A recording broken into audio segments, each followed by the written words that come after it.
आयुर्वेद सरस्वती भाग 65 पथ्यापथ्य विचार वैद्य दिलीप गाडगीळ पुणे। तो हम परहेज के बारे में बात कर रहे थे। पथ्य सति पदार्थस्य किमौषध निषेवणी।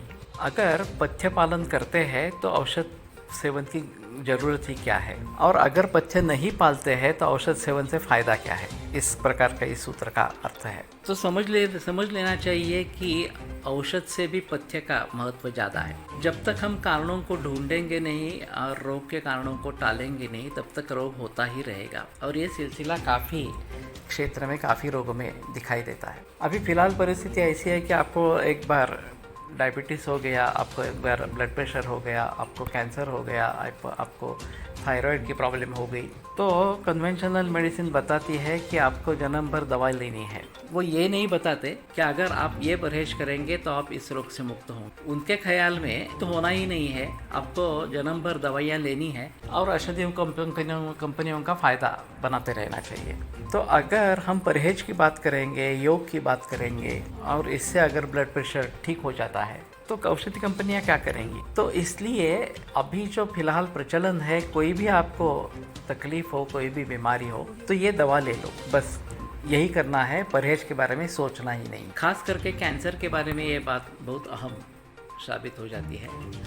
पूरे विश्व भर में एक कैंसर का माहौल बढ़ रहा है और बड़ी तेज़ी से बढ़ रहा है। हर व्यक्ति के किसी ना किसी रिश्तेदार को कैंसर है ही, ऐसी स्थिति है। फिर भी जब हम डॉक्टर के पास जाते हैं, कैंसर का डायग्नोसिस हो जाता है, अगर हम पूछेंगे कि कारण क्या है, मुझे कैंसर क्यों हुआ, तो आप तंबाकू का सेवन कर रहे हैं, सिगरेट फूंक रहे हैं या मद्यपान कर रहे हैं तो ठीक है, थोड़ा आसान होता है। आप जंक फूड, फास्ट फूड खा रहे हैं तो भी बता सकते हैं हाँ ये कैंसर का कारण है। लेकिन ऐसी कुछ भी स्थिति नहीं है, आप केवल घर का ही खाना खा रहे हैं, जंक फूड फास्ट फूड बिल्कुल नहीं है, कोई इस प्रकार की आदतें भी नहीं, बुरी आदतें भी नहीं है, फिर भी आपको कैंसर होता है, तो ये बताते नहीं, मालूम नहीं कैसा होता है इस प्रकार से।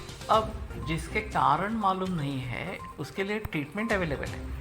आप केमोथेरेपी, सर्जरी, रेडिएशन ये सब करो, ये ट्रीटमेंट है कैंसर की इस प्रकार से। वास्तव में हमारे यहाँ संक्षेपतः क्रियायोग निदान परिवर्तन ये सूत्र है। चिकित्सा यानी कि क्या, संक्षेप में चिकित्सा यानी कि कारण जो है वह निदान उसका परिवर्जन करना, उसको टालना, यही चिकित्सा है इस प्रकार से। तो पहला मकसद हमारा होना चाहिए कि हम कारणों को ढूंढेंगे, कारणों को टालेंगे और फिर सम हेतु जो है जिससे स्वास्थ्य बनेगा, इस प्रकार के परहेज का सेवन करेंगे, पथ्य का सेवन करेंगे तो व्याधि मिट जाएगी। लेकिन ऐसे व्याधि को मिटने देना ही नहीं है और जो दवाइयाँ हैं वो ही देते रहनी चाहिए, इस प्रकार का भी माहौल क्रिएट किया गया है। और लोग सिम्टोमेटिक रिलीफ को ही ट्रीटमेंट समझने लगे कि मुझे सर दर्द हो रहा है और मैंने गोली खाई और मेरा सर दर्द मिट गया, तो ये सर दर्द की दवा है। वास्तव में सर दर्द जिन कारणों से हुआ होगा, चाहे मेंटल टेंशन होगा, चाहे धूप में टहले होंगे, कहीं जागरण हुआ होगा, कोई तली हुई चीज़ें खाई होगी या फिर बहुत हेवी इस प्रकार का कुछ खाना हो गया वगैरह वगैरह, तो ऐसे भी कारण है।